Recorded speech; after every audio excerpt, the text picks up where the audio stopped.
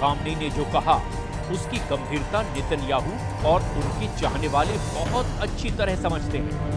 Donald Trump को भी मालूम है कि राष्ट्रपति पद की शपथ लेने से पहले इजराइल और ईरान के बीच सीधा युद्ध किसी भी वक्त भड़क सकता है। ईरान के हाथ से सीरिया निकल चुका है, लेकिन खामनेई का इरादा बता रहा है कि इजराइल और अमेरिका को फंसाने वाले खेल की चाल ईरान ने चलनी शुरू कर दी है।